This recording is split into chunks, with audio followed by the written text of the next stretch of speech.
नमस्कार, स्वागत है आप सभी का। मैं हूं जया सिन्हा। देश का सबसे भरोसेमंद चैनल डीडी न्यूज लेकर हाजिर है आपका अपना पसंदीदा शो खबरों का सरपंच न्यूज पंच। इस कार्यक्रम के जरिए हम आप तक पहुंचाते हैं वो खबरें जिन पर रहती है सभी की नजर। लेकिन न्यूज पंच में सिर्फ खबर नहीं, बल्कि होगी खबर की पूरी पड़ताल। तथ्यों और आंकड़ों के जरिए आपको समझाएंगे खबर का हर एक बिंदु। साथ ही ग्राउंड जीरो पर मौजूद अपनी टीम से जानेंगे एक एक अपडेट। होगी हर खबर पर पैनी नजर। और आज न्यूज पंच के जरिए जिन खबरों पर होगी हमारी नजर, सबसे पहले आइए उनका करते हैं रुख, यानी कि हमारी आज की टॉप लाइंस। टीएमसी की बढ़ती गुंडागर्दी। लगातार टीएमसी के निशाने पर है चुनाव आयोग, लेकिन इस बार चुनाव आयोग भी है मुस्तैद। सीईओ को देनी पड़ी है Y+ कैटेगरी सुरक्षा।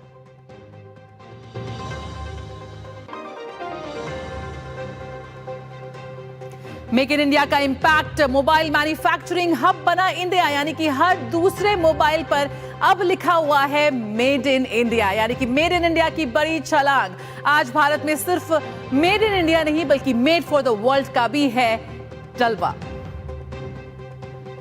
पुतिन के बदले तेवर। बात नहीं बनी तो जमीन पर कब्जा। एक बार फिर लगातार पुतिन चेतावनी दे रहे हैं यूक्रेन को। आज है यूक्रेन और रूस के संघर्ष के मसले पर अहम बैठक। ट्रंप और जेलेंस्की की मुलाकात में क्या कुछ निकल कर आएगा, आइए बताएंगे आपको किस तरह से इन दोनों की बैठक को लेकर इस वक्त पूरे विश्व की है, इन पर नजर जानेंगे। तो आइए टॉप लाइंस के बाद रुक करते हैं अपनी सबसे पहली खबर का, यानी कि बंगाल में जिस तरह से एसआईआर पर जंग छिड़ गई है, वो इस वक्त बंगाल में एसआईआर यानी कि एसआईआर के मुद्दे पर चुनाव आयोग और टीएमसी इस वक्त आमने सामने नजर आ रहे हैं। टीएमसी लगातार विरोध कर रही है एसआईआर का, यानी कि टकराव जो है वो बढ़ता नजर आ रहा है। एसआईआर के मुद्दे पर टीएमसी ने प्रदर्शन भी किया है और यही वजह है कि सीईओ की यहां पर सुरक्षा बढ़ाई गई है। बंगाल के सीईओ को Y+ कैटेगरी सुरक्षा यहां पर दी गई है। यहां पर केंद्र सरकार से सुरक्षा की मांग की गई थी, जिसके बाद ये डिसीजन लिया गया। और यहां पर एसआईआर पर टीएमसी ने अपना प्रदर्शन भी जारी रखा है, यानी कि ममता बनर्जी अभी भी एसआईआर के मुद्दे पर लगातार सरकार को घेर रही हैं। फिलहाल बंगाल के सीईओ को यहां पर Y+ कैटेगरी सुरक्षा दी गई है। सीईओ कार्यालय के बाहर हंगामा भी हुआ टीएमसी के जरिए, और यहां पर फिलहाल एसआईआर के मुद्दे पर टीएमसी और चुनाव आयोग एक बार फिर आमने सामने हैं। इस वक्त यहां पर चुनाव आयोग की तरफ से अगर हम बात करें तो विरोध के चलते बढ़ाई गई है सुरक्षा। बंगाल के सीईओ को ईसी ने केंद्र से की थी केंद्रीय बल की मांग, और उसी मांग के चलते यहां पर सीईओ मनोज अग्रवाल को Y+ कैटेगरी सुरक्षा यहां पर दी गई है। आपको बता दें सीईओ की गाड़ी पर भी हुआ था हमला, जो यहाँ क्योंकि लगातार जो चुनाव आयोग है वो टीएमसी के सीधे निशाने पर है और लगातार टीएमसी का प्रदर्शन भी जारी है। कैसे सीईओ ऑफिस के बाहर जो टीएमसी का प्रदर्शन हो रहा था उसकी तस्वीरें भी हम आपको लगातार दिखाएंगे। इस वक्त फिलहाल सीईओ ऑफिस में तैनात है केंद्रीय बल, और यहां पर विरोध के चलते सुरक्षा बढ़ाई गई है चुनाव आयोग की। दो तस्वीरें आपके टेलीविजन स्क्रीन पर, जहां पर सीईओ कार्यालय के बाहर टीएमसी का प्रदर्शन हो रहा है, तो वहीं सीईओ की सुरक्षा में केंद्रीय बल वहां पर तैनात कर दिया गया है। इस केंद्रीय बल के भी खिलाफ यहां पर टीएमसी नजर आ रही थी। आप देख सकते हैं कितना ज्यादा रोष और आक्रोश यहां पर टीएमसी की तरफ से दिखाया जा रहा है, और वो भी किसके खिलाफ? चुनाव आयोग के खिलाफ, जो यहां पर राज्य में निष्पक्ष तरीके से चुनाव कराने का प्रयास कर रहा है, हर काम कर रहा है, उसी के खिलाफ यहां पर टीएमसी का प्रदर्शन जारी है। क्यों? क्योंकि अब एसआईआर की प्रक्रिया को तो रोकना नामुमकिन हो गया है। तो ऐसे में क्या किया जाए? विरोध किया जाए, प्रदर्शन किया जाए। तो टीएमसी का ईसी पर निशाना, और यहां पर एसआईआर को लेकर ममता सरकार लगातार हमलावर नजर आ रही है। अभिषेक बैनर्जी ने भी उठाए सवाल। वही अभिषेक बैनर्जी जिनके कॉन्स्टिट्यूएंसी में सबसे ज्यादा वोट कटे हैं, यहां पर ड्राफ्ट सूची पर सार्वजनिक करने की मांग की गई है। सूची जारी नहीं हुई तो करेंगे घेराव। एक बार फिर यहां पर धमकी आ रही है अभिषेक बैनर्जी की। सूची जारी नहीं हुई तो यहां पर घेराव करेंगे, यानी कि लगातार जो प्रदर्शन है वो जारी रहेगा। सीईओ ने ऑफ कैमरा दी है प्रतिक्रिया की जानकारी सार्वजनिक करने का विषय ही नहीं है, विषय ही कुछ और है। विषय यहाँ पर है कि जो आपके वोटर्स थे, जो आपके बोगस वोटर्स थे, जो मर गए थे लेकिन जिनका डेथ सर्टिफिकेट जारी नहीं किया गया था और वो वोटर लिस्ट में मौजूद थे, उनका नाम हटाया गया, तो यहाँ पर इसलिए प्रदर्शन हो रहा है। तो अभिषेक बैनर्जी लगातार इस पर सवाल उठा रहे हैं, टीएमसी सवाल उठा रही है, और कैसे यहाँ पर काकली घोष के जो भ्रामक आरोप हैं वो भी यहाँ पर निकल कर आए हैं। ईसी यानी कि चुनाव आयोग ने टीएमसी सांसद के आरोप का पूरी तरह से खारिज कर दिया है। परिवार को परेशान करने का आरोप लगाया गया था, ड्राफ्ट लिस्ट में नाम नहीं होने पर उठाए थे सवाल, और इस पे चुनाव आयोग ने भी इस पूरे आरोप को, दावे को खारिज कर दिया है। सांसद का दावा है कि भ्रामक 2002 मतदाता सूची से लिंक ना होने पर उन्हें बुलाया गया। इस वक्त जैसे कि हम जानते हैं कि इस वक्त हियरिंग सेंटर्स चल रहे हैं अलग अलग जगह पर, जहां पर जिनके वोट्स कट गए हैं वो अपनी बात रख रहे हैं, दस्तावेज दिखा रहे हैं, लेकिन उसके बावजूद टीएमसी अपना अलग राग अलाप रही है। टीएमसी पर बीजेपी ने भी गंभीर आरोप लगाए हैं, बीजेपी ने पलटवार किया है। भाजपा ने ममता सरकार को लिया है आड़े हाथों, और एसआईआर से टीएमसी की कमजोर स्थिति उजागर करने पर उसने वो साफ कर दी है। आसनसोल में एसआईआर सुनवाई में अड़चन यहां पर डाली टीएमसी की तरफ से, टीएमसी समर्थकों ने वहां पर भी जमकर हंगामा किया। विरोध प्रदर्शन के चलते जो सुनवाई थी वो जाहिर है कि प्रभावित हुई, और अधिकारियों पर लगातार दबाव डालने की यहां पर कोशिश की जा रही है। लगातार ऐसी तस्वीरें सामने आ रही है, कई ऐसे उदाहरण सामने आ रहे हैं कि जो अधिकारी यहां पर तमीज से सरकार के आदेश पर काम कर रहे हैं, उनको भी उनके काम में यहां पर बाधा डालने की कोशिश की जा रही है। तो पूरी तरह से टीएमसी की ओर से इस पूरी प्रक्रिया को रोकने की कोशिश लगातार जारी है। सौरभ दत्ता कोलकाता से इस वक्त हमारे साथ जुड़ रहे हैं। ग्राउंड जीरो पर इस वक्त क्या कुछ चल रहा है ये जानते हैं सौरभ से। सौरभ, सबसे पहले बात कर लेते हैं यहाँ पर चुनाव आयोग की। सीईसी के घर के बाहर, यहाँ पर ऑफिस के बाहर टीएमसी का प्रदर्शन है, केंद्रीय बलों की तैनाती हुई है। ये जो Y+ कैटेगरी सुरक्षा मिली है, सबसे पहले इसका मुख्य कारण क्या रहा? किस तरह से टीएमसी ने मजबूर कर दिया कि सुरक्षा दी जाए, और इस वक्त क्या हालात हैं?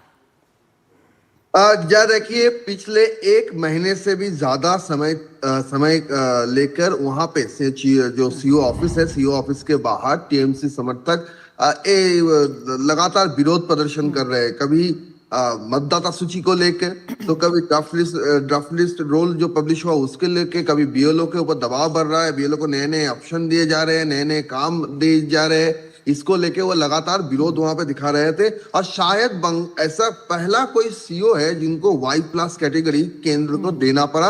और सीओ का कहना है कि एमएचए ने, मिनिस्ट्री स्वराष्ट्र मंत्री जो है, मिनिस्ट्री ऑफ होम अफेयर्स, उन्होंने एनालिसिस करके, जो बंगाल का हालत है वो एनालिसिस करके उनको ये Y+ सिक्योरिटी प्रोवाइड किया है। तो आप मानिए सिचुएशन क्या है। ये सिचुएशन है, ये पहले तो मैंने बता दिया कि जो पिछले 1 महीने से जो तस्वीरें भी हम दिखा रहे हैं कि कैसे वहां पे विरोध प्रदर्शन हो रहे हैं। और आपको वहां देखिए कोलकाता पुलिस क्या कर रही है। कोलकाता पुलिस ने ऐसा कोई कदम नहीं उठाया जिसको चलते 1 महीने से वहां पे विरोध ना रहे। जबकि दीपक दास की हत्या को लेकर कोलकाता पुलिस तुरंत बेगबागान में वहां पे सक्रिय होती है, लेकिन यहाँ पे नहीं होता है। तो ये सारे सिचुएशंस हैं। और साथ ही साथ लगातार खुद सीएम ममता बनर्जी वो चुनाव आयोग की आलोचना कर रही है, सीओ की आलोचना कर रही है, जो स्टेप्स लिए जा रहे हैं, जो कदम लिए जा रहे हैं उसकी आलोचना कर रही है। और ऐसे आलोचना कर रही है कि विपक्ष कह रहे हैं कि ये तो सरासर एक तरीके से इंस्टिगेट करना है। कि जिस तरह से वो बयान दे, कभी कह रहे हैं अपने समर्थकों को, महिला समर्थकों को कि आप बेलन चाकी लेके आगे रहिए, कभी वो कह रहे हैं कि जो चुनाव आयोग के बाहर है ये सब जो माइक्रो ऑब्जर्वर्स है ये सब एजेंट है, बीजेपी के एजेंट है, ये कोई बंगाल के नहीं है। हालांकि माइक्रो ऑब्जर्वर्स खुद कह रहे हैं कि वो यहाँ पे 36 साल 50 साल से उनकी 2 पीढ़ी 3 पीढ़ी यहीं पे रह रही है। तो ये सारे मामला चलकर अब जाके मुद्दा जब आया है, अब कुछ स्पष्ट हो रहा है। जया, पिछले बार भी हमने कई डिस्कशनों में, कई आलोचना में हमने कहा है कि जो 1,36,00,000 का जो फिगर है वो कहीं टीएमसी की पसीने छूट रही है। 1,36,00,000। और यही वजह है कि जहां पर हेयरिंग हो रही है, जो हेयरिंग सेंटर्स हैं, वहां पर भी टीएमसी लगातार प्रदर्शन कर रही है, वहां पे भी काम नहीं होने दे रही है। जी देखिए, हर तरीके से अगर आपका सर्वोच्च जो नेत्री है वो जो इस तरीके से बयानबाजी करेंगे, तो जो कार्यकर्ता है ग्राउंड लेवल पे उनको क्या मैसेज जाएगा? उनको चुनाव आयोग के तरफ अगर रिस्पेक्ट, खुद उनके लीडर उन चुनाव आयोग के रिस्पेक्ट नहीं दिखाएंगे, उनके काम को रिस्पेक्ट नहीं करेंगे, ये नहीं कहेंगे कि चुनाव आयोग का अपना काम करने दीजिए, तो ग्राउंड लेवल पे क्या मैसेज जाएगा? वही आसनसोल का छवि है जो इसके बारे में आप जिक्र कर रही हैं। आसनसोल में वही हुआ है, हालांकि वहां पे स्थिति जल्द कंट्रोल में लाया गया है। लेकिन एक बात सही है कि जो 1,36,00,000 का जो फिगर है, जो लॉजिकल डिस्क्रिपेंसी का फिगर है, मतलब जिसमें हमने वो जो 6 कैटेगरी है कि पिता माता से उनके संतान का जो एज का जो अंतर है वो काफी 15 साल से कम या फिर 10 साल से कम, ऐसा कैसे हो सकता है? 2002 में वो ड्राफ्ट सूची में नहीं थे, लेकिन अब उनका उम्र 45 से ज्यादा है, ऐसा कैसे हो सकता है? ये जो सारे सवाल है, ये सवालों को लेकर चुनाव आयोग काम कर रही है। चुनाव आयोग को लगता है कि ऐसा क्यों हुआ है, बिल्कुल कर रही है। अभी तो उनको हियरिंग में बुलाया नहीं गया है, या ये भी नहीं ठीक तरीके से स्पष्ट किया गया कि 1,36,00,000 ही होगा वो फिगर। हालांकि पहले फिगर और ज्यादा थे, 1,68,00,000 थे, वहां से कम होके 1,36,00,000 हुआ है। वो जांच अभी भी चल रहा है, अभी तो अनमैप्ड वोटर्स का हियरिंग हो रहा है फास्ट चैनल में। बिल्कुल, और ये आंकड़ा कम हो सकता है अगर टीएमसी होने दे। फिलहाल बहुत बहुत शुक्रिया सौरभ इस जानकारी के साथ जुड़ने के लिए। तो यहाँ पर पश्चिम बंगाल के सीईओ को Y+ कैटेगरी देनी पड़ी है। झूलता उछलता है, दौड़ता कभी कभी दौड़ कराता है, आगे आगे बढ़ता है इंडिया, अमूल दूध पीता है इंडिया। जब धरती चीर कर निकलता है लोहे का पत्थर और मिलता है मोंगिया के जोश से, फिर तपता है, पिघलता है और बनता है फौलाद। अब होता है सरिया सारी खूबियों के साथ। मोंगिया स्टील, मजबूत देश का मजबूत सरिया। पता है, लोग अक्सर मुझसे पूछते हैं कॉल सेंटर का स्टेडी जॉब क्यों छोड़ा? I wanted more out of life. बस मैंने अपना स्टार्टअप शुरू किया। जानना चाहोगे कैसे? Then start up your own business as an LIC agent. यहाँ सब कुछ है, great products, zero investment, leading organization and unlimited opportunities. तो क्या आप तैयार हैं? LIC एजेंट बनो, अब बड़ा सोचो। हमारी वेबसाइट पर जाएं या अपनी नजदीकी LIC शाखा से संपर्क करें। ब्रेक के बाद स्वागत है, आप देख रहे हैं न्यूज पंच। और यहां पर मेक इन इंडिया की बड़ी छलांग सामने निकल कर आई है। मोबाइल मैन्युफैक्चरिंग में यहां पर भारत ने रिकॉर्ड कायम किया है। दुनिया में अब दूसरे स्थान पर आ चुका है भारत, यानी कि मेक इन इंडिया इस वक्त एक गेम चेंजर के रूप में उभरा है। आत्मनिर्भर भारत की तस्वीर और भी मजबूत होती हुई नजर आ रही है वैश्विक मंच पर, यानी कि हर दूसरे मोबाइल पे आज मेड इन इंडिया लिखा है। मोबाइल मैन्युफैक्चरिंग में भारत का जलवा जिस तरह से इस वक्त दिख रहा है वो आज हम सभी के सामने है। विश्व में दूसरा बड़ा हब बन चुका है भारत। करीब 98% यानी कि 98% मोबाइल देश में ही निर्मित है। सैमसंग, एप्पल, शाओमी, वीवो का बन रहा है सेंटर। इलेक्ट्रॉनिक उत्पादन में 6 गुना यहां पर बढ़ोतरी हुई है। 5 साल में करीबन 1.5 लाख लोगों को यहां पर नौकरी मिली है। साफ तौर पर आप देख सकते हैं कि कैसे इलेक्ट्रॉनिक्स उत्पादन में लगातार यहां पर बढ़ोतरी हो रही है, लगातार नौकरियों का सृजन हो रहा है। और ये एक बहुत बड़ी खुशखबरी है और एक बहुत बड़ी सफलता है एक मैन्युफैक्चरिंग हब के रूप में भारत के लिए। क्या रही इसके पीछे की वजह? PLI योजना से करीब 13,475 करोड़ का निवेश आया है। 9.8 लाख करोड़ का यहां पर उत्पादन हुआ है। इलेक्ट्रॉनिक्स में जिस तरह से इस वक्त क्रांति आई है, रोजगार और निर्यात दोनों यहां पर बढ़ा है। पिछले दशक की अगर हम बात करें तो करीब 25 लाख नौकरियां यहां पर क्रिएट हुई हैं। और कंपोनेंट मैन्युफैक्चरिंग की तरफ भी एक बहुत बड़ा शिफ्ट जो है वो हम यहां पर देखते हुए साफ तौर पर नजर आ रहा है। किस तरह से निर्यात में एक रिकॉर्ड उछाल आई है वो भी, उस पर भी जरा नजर डाल लीजिए। PLI योजना से जिस तरह से फायदा हुआ है इस वक्त हमारे प्रोडक्शन को, वो लगातार हम देख रहे हैं और कैसे रिकॉर्ड उछाल यहां पर निर्यात में आई है। अगर हम बात करें तो पिछले 11 वर्षों में इलेक्ट्रॉनिक्स निर्यात 8 गुना बढ़ा हुआ है और तीसरा सबसे बड़ा निर्यात सेक्टर है इलेक्ट्रॉनिक्स। सेमीकंडक्टर और कंपोनेंट मैन्युफैक्चरिंग को भी यहां पर इससे राह मिलती हुई साफ तौर पर नजर आई है। यानी कि जिस तरह से डिमांड इस वक्त आ रही है पूरे विश्व से, एक बड़ा सप्लाई केंद्र यहां पर भारत साफ तौर पर बनता हुआ नजर आ रहा है। बात करें आगे तो अश्विनी वैष्णव भारत की इलेक्ट्रॉनिक्स मैन्युफैक्चरिंग में विकास की कहानी पर माननीय प्रधानमंत्री नरेंद्र मोदी की एक समग्र इकोसिस्टम विकसित करने की जो दूरदृष्टि है उसका परिणाम साफ तौर पर नजर आता है। अश्विनी वैष्णव ने यह बात कही है कि जो मेक इन इंडिया का इंपैक्ट है वो किस तरह से नजर आ रहा है, वो यहां पर देखने की बात है कि जमीनी स्तर पर वास्तविक आर्थिक विकास की जो हम बात करते हैं, जैसे जैसे हम सेमीकंडक्टर और कंपोनेंट मैन्युफैक्चरिंग का विस्तार कर रहे हैं, उसी तरह से रोजगार भी तेजी से बढ़ रहा है, उसका विस्तार हो रहा है। कैसे तैयार उत्पादों से लेकर कंपोनेंट्स तक उत्पादन बढ़ रहा है, ये आज हम सब देख रहे हैं। कैसे वैश्विक कंपनियां भरोसा कर रही है भारत पर, ये भी हम देख रहे हैं। भारतीय कंपनियां कैसे आज नौकरियां पैदा कर रही हैं, कैसे प्रतिस्पर्धा हो रही है, कंपटीशन हो रहा है और कैसे हम उसमें बेहतर कर रहे हैं, ये भी आज सभी के सामने है। यही तो है मेक इन इंडिया की प्रभावशाली सफलता की कहानी, जो इस वक्त पूरा विश्व देख रहा है। आज जब हम बात करें मैन्युफैक्चरिंग हब बनने की, तो तमाम ऐसी चीजें हैं जिन पे भारत अग्रसर है। आपको बता दें कि सितंबर 2025 की अगर हम बात करें, क्या जो आंकड़े हैं वस्तुओं का जो उत्पादन रहा और उसके बाद किस तरह से उसके आगे का मोबाइल का उत्पादन की बात करें 18,000 करोड़, और 2024 और 25 में ये आंकड़ा किस तरह से बढ़ता है, करीब 6 लाख करोड़ तक ये पहुंच गया, 5.45 लाख, ये हम सामने देख रहे हैं। वस्तुओं के उत्पादन की बात करें 14-15 में कंपेयर करें 1.9 लाख करोड़, तो वहीं 2024 और 25 में 11.3 लाख करोड़ का ये आंकड़ा सामने आया है। वस्तुओं के निर्यात की बात करें 38,000 करोड़ से लेकर आज यहां पर किस तरह से बढ़ रहा है। 2014 से 15 से 2025 की जो पूरी तस्वीर है, साफ तौर पर ये आंकड़े हैं जो आपके सामने आज की किस तरह से रिकॉर्ड उछाल हुआ है, किस तरह से बेहतरी हुई है।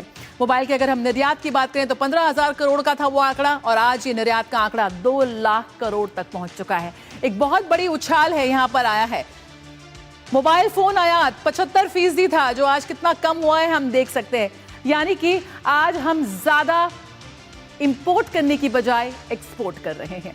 तपस इस वक्त हमारे साथ जुड़ रहे हैं, आइए सीधे रुक करते हैं तपस का। तपस, जिस तरह से आज हम निर्यात को बढ़ावा दे रहे हैं, यहां पर बात करें तो make in India and make for the world का जो नारा पीएम मोदी ने दिया था, बहुत ही सही तरीके से साकार होता नजर आ रहा है। और ये हम नहीं, ये आंकड़े कह रहे हैं, क्या कुछ बाजार कह रहे हैं, जानना चाहेंगे आपसे। बिल्कुल, उसमें कोई दो राय नहीं है। जो नारा made in India, make in India का जो प्रधानमंत्री नरेंद्र मोदी ने 2014 में दिया था, मैं एक एग्जांपल देता हूँ। 2014 में सिर्फ 2 मोबाइल मैन्युफैक्चरिंग यूनिट थी, और आज इस वक्त 300 से ज्यादा मैन्युफैक्चरिंग यूनिट हो चुकी है। तो आप सब देख सकते हैं करीब 150 गुना, वो एक जो 150x जो बढ़ोतरी हुआ है, वो दर्शाता है किस तरीके से लोगों ने प्रधानमंत्री का ये जो नारा है उसको सच में अपने अंदर समाया और उसको आगे लेके गए। बहुत सारे लोग कहते थे कि भारत में मैन्युफैक्चरिंग नहीं हो रही है, आपको याद होगा। ये उन लोगों को एक तरह से जवाब है कि किस तरीके से मैन्युफैक्चरिंग सिर्फ हो नहीं रही है, बल्कि पूरे विश्व की मैन्युफैक्चरिंग अब हम कर रहे हैं। और सबसे बड़ी बात है, क्यों मैन्युफैक्चरिंग पे इतना जोर दिया जाता है, क्योंकि इसी से लोगों को जॉब मिलती है, और करीब 25 लाख लोगों को इस सेगमेंट में पिछले 10 साल में जॉब मिली है, लोगों को नौकरी मिली है। और ये दर्शाता है कि जो एक विजन था, एक आज से आप समझिए 2014 में एक विजन लेके आए थे सरकार का, वो विजन आज साकार होता हुआ दिखाई दे रहा है, जिससे लोग कहीं ना कहीं ये समझ रहे हैं कि मेक इन इंडिया ही है जो आपको आगे लेके जाएगा। एक एग्जांपल देते हैं, हम लोग सब ब्रॉडकास्ट मीडिया में काम करते हैं, ठीक है। ब्रॉडकास्ट मीडिया में एक जमाने में जो एक कुछ क्रिटिकल कंपोनेंट होते थे, वो उसके जो पेज भी बनते थे, बहुत क्रिटिकल होते थे, वो भी यहाँ पे इंडिया में नहीं बनते थे। आज हम सब जगह से वेव्स सबमिट कर रहे हैं, हम लोग इलेक्ट्रॉनिक्स के बारे में बात करें, ये सब चीजें अब धीरे धीरे इंडिया में बनाई जा रही है। और सिर्फ ऐसा नहीं कि सिर्फ बड़े बड़े देश शहरों में, छोटे छोटे शहरों में, Tier 2, Tier 3 सिटीज को भी एक उनको वहां पे किया जा रहा है, जिससे कि वहां के लोगों को भी नौकरी मिले और उनको कोई शहरों की तरफ आना ना पड़े। तो ये बहुत बड़ी एक सोच है, एक साइकिल सोच है, जिसका आज हम लोग इसका फायदा हमें मिल रहा है। बिल्कुल तपस, और साफ तौर पर यहाँ पर पीएम मोदी ने कहा कि आपको जो भी बनाना है, आप इंडिया आएंगे और यहाँ बनाएंगे, यहाँ सर्विस सेंटर्स भी बनेंगे, यहाँ मैन्युफैक्चरिंग हब भी बनेंगी। और यही वजह है कि आज जो तमाम इंटरनेशनल ब्रांड्स हैं, उनके प्रोडक्शन यूनिट्स आज भारत में है। जो ये ईज ऑफ डूइंग बिजनेस की बात करें या बढ़ते विश्वास की बात करें, कैसे ग्राउंड जीरो पर यह मुमकिन हो पाया है, जिसका असर आज इन आंकड़ों में निकलकर सामने आ रहा है। इसमें कोई दो राय नहीं है कि ईज ऑफ डूइंग, एक जमाना था, मैं कहूंगा कि जब जो कंपनीज आती थी, इनफैक्ट आपको याद होगा कि जब प्रधानमंत्री ने शुरू किया था स्टैंड अप इंडिया, जो लघु उद्योग है उनको देने की, तो वहां पे भी लोगों ने कहा था कि बॉटल नेक्स है, यानी कि आप कहाँ जाए, किनसे अप्रूवल ले। अप्रूवल का एक बहुत बड़ा झमेला था।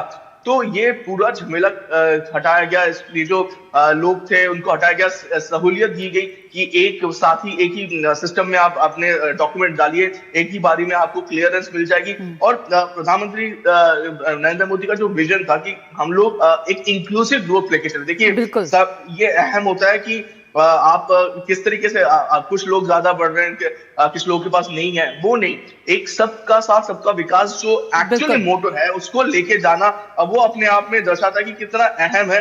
आप देख सकते हैं जो गुड्स प्रोडक्शन था, आपने कहा आपने कि करीब 2014-15 में करीब 1.9 लाख करोड़ का इलेक्ट्रॉनिक गुड्स प्रोडक्शन था, वो ऑलमोस्ट 12 लाख करोड़ पे पहुंच गया। ये बिल्कुल, तो ये आंकड़ा साफ है, ये प्रगति साफ है, विकास भी, विश्वास भी।